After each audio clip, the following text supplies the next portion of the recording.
మీరు గమనిస్తున్నారో లేదో China media కొత్త పాట అని చెప్పుకోవాలి. ఇప్పుడు మీరు చూడండి 2020 నుంచి కూడా చైనా బద్ధ శత్రువు భారత్. ఎందుకంటే యునైటెడ్ నేషన్స్ వేదికలో కూడా పాకిస్తాన్ యొక్క కరుడుగట్టిన తీవ్రవాది మనం ఆధారాలతో అక్కడ చూపిస్తే చైనా వాడు తన వీటో పవర్ని వాడి ఇతను తీవ్రవాది కాదు, ఒక గొప్ప దేశభక్తుడు అని చెప్పి ఓపెన్గా ఇప్పుడు డెసిగ్నేటెడ్ టెర్రరిస్టును కూడా వాళ్ళు ఒక నేషనలిస్ట్ పర్సన్గా చూపించేవాడు. అంటే భారత్ ఏం చేసినా దానికి వ్యతిరేకంగా చైనా వైపు నుంచి ఒక రెస్పాన్స్ ఉండేది.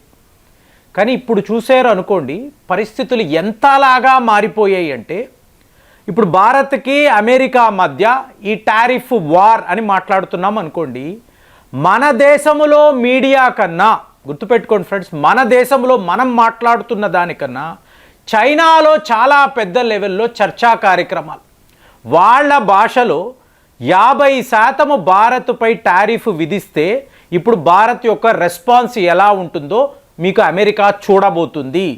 చాలా పెద్ద లెవెల్లో వీళ్ళు యుద్ధము చేస్తారు, మీకు ఈ స్ట్రాటజీలో పూర్తిగా అమెరికా చిక్కుకుపోతుంది.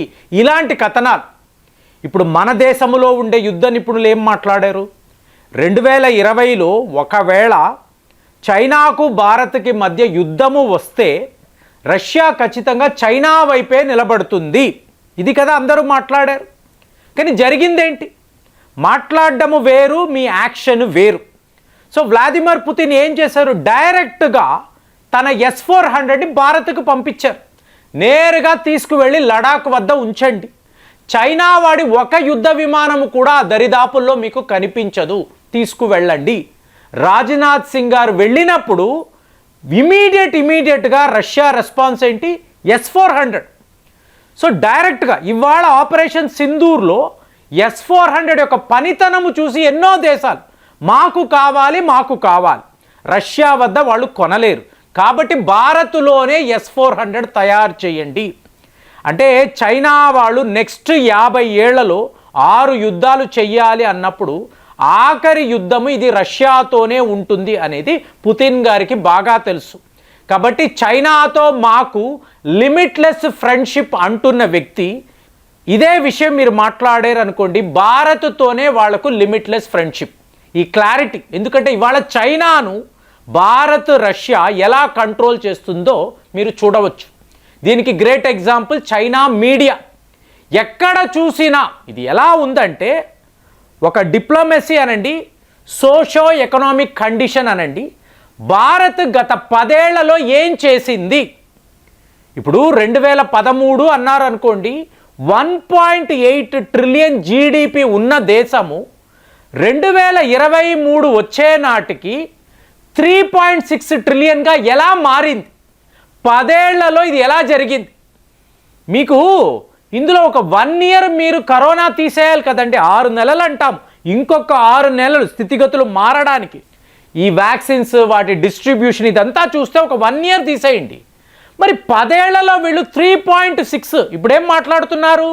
2026 వచ్చే నాటికి officially the 3rd strongest GDP, highest GDP. ఇది వీళ్ళు ఎలా సాధించారు? చైనా మీడియా కాదండి, వాళ్ళ యూనివర్సిటీస్లో రీసెర్చ్ స్కాలర్స్కి ఇది పాఠ్యాంశముగా ఇచ్చారు. 10 ఏళ్లలో భారత్ యొక్క సోషో ఎకనామిక్ కండిషన్స్ ఏమిటి, వాళ్ళ డిప్లొమసీ ఏంటి, అగ్రరాజ్యాలను వీళ్ళు ఎలా హ్యాండిల్ చేస్తున్నారు, అలాగే మీకు వీళ్ళ యొక్క స్థితిగతులు ఎలా మారిపోయాయి. సో ఇదంతా స్ట్రాటజీ. ఈ స్ట్రాటజీని వీళ్ళు ఎలా ఇంప్లిమెంట్ చేస్తున్నారు, ప్రతి ఒక్క రంగములో కూడా వీళ్ళు ఎంచుకుంటున్న మార్గము ఏమిటి. సో ఇది ఇవాళ చైనాలో ఒక హాట్ టాపిక్. మనము శత్రువు అనుకుంటున్నాము, ఇవాళ చైనా వాడు ఏం మాట్లాడుతున్నాడో చెప్పమంటారా? తాను ప్రమాదములో ఉన్నప్పుడు, చైనా ప్రమాదములో ఉన్నప్పుడు ఒక అమెరికా వైపో రష్యా వైపో చూడలేం. యూరోప్ యూనియన్ అయితే మీ డంపింగ్ స్ట్రాటజీ మాకు వద్దు అంటున్నారు. కాబట్టి చైనాను కాపాడగలిగిన ఒకే ఒక దేశము భారత్. వీళ్ళతో స్నేహపూర్వకంగా ఉంటే, అంటే అప్పట్లో పాకిస్తాన్ అన్నాడు, వాడిని పట్టుకొని వేలాడాడు. పాకిస్తాన్ వాడు ఏం చేస్తాడు, ప్రతి ఒక్క దేశాన్ని వాడి దేశంలోకి లాగి వాళ్లను ఇరికించి వాళ్ళ దగ్గర ఉన్న డబ్బంతా కూడా వసూలు చేసి ఫైనల్గా వాళ్ళని తన్ని తగలేస్తాడు. ఇవాళ ప్రతి క్షణము ప్రతి నిమిషము మీకు డొనాల్డ్ ట్రంప్ గారిని ఎలాగా మీకు ప్రైజ్ చేయాలి, డొనాల్డ్ ట్రంప్ గారిని పొగిడితే వాడు వేసే కుక్క బిస్కెట్లు ఎలా వస్తాయి, ఇదే పాకిస్తాన్ వాళ్ళు ఆలోచిస్తున్నారు. అంటే ఏంటి, చైనాను మెల్లమెల్లగా అయిపోయింది, వాడు ఇవ్వాల్సిన డబ్బు అయిపోయింది, మీకు చైనా పాకిస్తాన్ ఎకనామిక్ కారిడార్ అయిపోయింది, బెల్ట్ అండ్ రోడ్ ఇనిషియేటివ్ ఆగిపోయింది. ఇప్పుడు చైనాతో మాకు ఏమిటి పని, వాడు ఇచ్చిన ఆయుధాలు కూడా భారత్ ముందు నిలబడడం లేదు. కాబట్టి మనకు ఉన్న ఆప్షన్ మళ్ళీ అమెరికా. కాబట్టే పదే పదే ఇప్పుడు మామూలుగా మీరు చూసారనుకోండి, ఒక దేశం యొక్క అధ్యక్షుడు ఐదర్ అతను ఇంకొక అధ్యక్షుడినో ప్రధానమంత్రినో కలుస్తాడు. కానీ ఇక్కడ డొనాల్డ్ ట్రంప్ విషయంలో ఏంటండి, మీకు వీళ్ళ ఆర్మీ చీఫ్ని, మీకు షాబాజ్ షరీఫో వాళ్ళ ఫారిన్ మంత్రియో హోంమంత్రి ఎవరూ లేరు. ఈ అసీం మునీర్ అలాగే ఐఎస్ఐ ఏజెంట్, ఐఎస్ఐ చీఫ్ వీళ్ళు వెళ్తున్నారు. ఒక అధ్యక్షుడు ప్రోటోకాల్ ప్రకారం కలవకూడదు కదా, కానీ వాళ్ళకి లంచ్ పెడుతున్నాడు చూడండి. అంటే పాకిస్తాన్తో అమెరికాకు ఎన్నెన్ని పనులు ఉన్నాయి. ఆటోమేటిక్గా చైనా అనబడే దేశాన్ని పక్కన పెట్టడానికి ఇదే వీళ్ళ స్ట్రాటజీ. దాంతో ఇదంతా అర్థం చేసుకున్న చైనా, మనము భారత్ మీద ఆధారపడితేనే ఓవరాల్గా 10 ఏళ్లలో వీళ్ళ యొక్క స్ట్రాటజీ ఏంటి, వీళ్ళు మనల్ని ఎంచుకున్నారు, మనతో వ్యాపారము అన్నారు, పూర్తిగా మనకు ఫ్రీడమ్ ఇచ్చారు, మనము కూడా వెళ్ళాము, బాగానే వ్యాపారము చేశాము. కానీ 2020లో అనవసరంగా మనం వాళ్ళని రెచ్చగొట్టడము, ఒక స్టాండ్ ఆఫ్ అనడము, ఇది చైనా చేసిన అతిపెద్ద పొరపాటు. దీనివల్ల మనం ఎంత నష్టపోయామో అని చెప్పి ఇవాళ చిట్టా తీస్తే, డేటా తీస్తే ఊహించని నిజాలు. అదే భారత్తో కలిసి ఉండుంటే, భారత్తో ఫ్రెండ్షిప్ ఉండుంటే ఏ లెవెల్లో మన వ్యాపారం ఉండేది, ఏ లెవెల్లో మన జీడిపి, అంటే మనల్ని తక్కువ అంచనా వేశారు.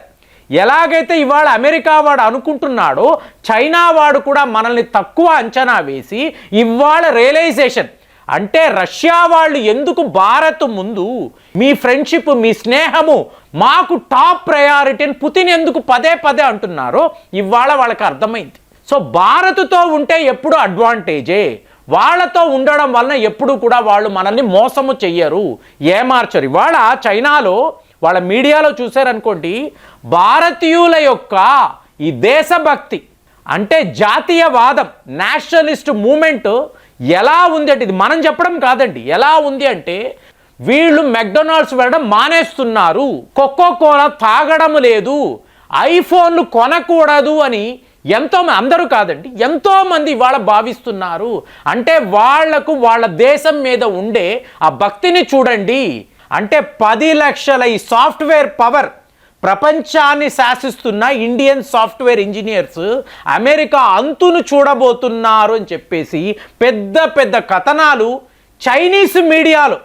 అంటే ప్రతి అడుగున భారత్ ఒక సూపర్ పవర్, ఒక గ్లోబల్ పవర్, వాళ్లతో కలిసిమెలిసి ఉండాలి అని చెప్పి వాళ్ళ యుద్ధ నిపుణులు, ఆర్థిక నిపుణులు, అలాగే చైనీస్ మీడియా, కావాలంటే మీరు గూగుల్ సెర్చ్లో కొట్టచ్చు, మీకు గ్లోబల్ టైమ్స్లో భారత్ని పొగుడుతూ ఎన్ని ఆర్టికల్స్ వస్తున్నాయంటే ప్రతిరోజు కొత్త కొత్త ఆర్టికల్స్ మన డిప్లొమసీని చూసి ఎలా చైనా నేర్చుకోవాలని చెప్పి వాళ్ళ యూనివర్సిటీస్లో వాళ్ళు పెద్ద పెద్ద డిబేట్స్ చేస్తున్నారు. అంటే 10 ఇయర్స్లో భారత్లో వచ్చిన ఈ మార్పుని చైనా వాడు ఇలా గుర్తించడము చాలా ఆశ్చర్యంగా ఉంది. కానీ రష్యా వాళ్ళు, వ్లాదిమిర్ పుతిన్ ఇంతకు ముందే వాళ్ళు దీన్ని ఐడెంటిఫై చేయడము వాళ్ళ గొప్పతనము. కాబట్టి ఇండియా రష్యా ఎలా చైనాను కంట్రోల్ చేస్తుంది అనేది ఫ్యూచర్లో అందరూ మాట్లాడే ఒక విషయము. మరి ఇందులో అమెరికా ఏమైపోతుంది, నోబడీ నోస్.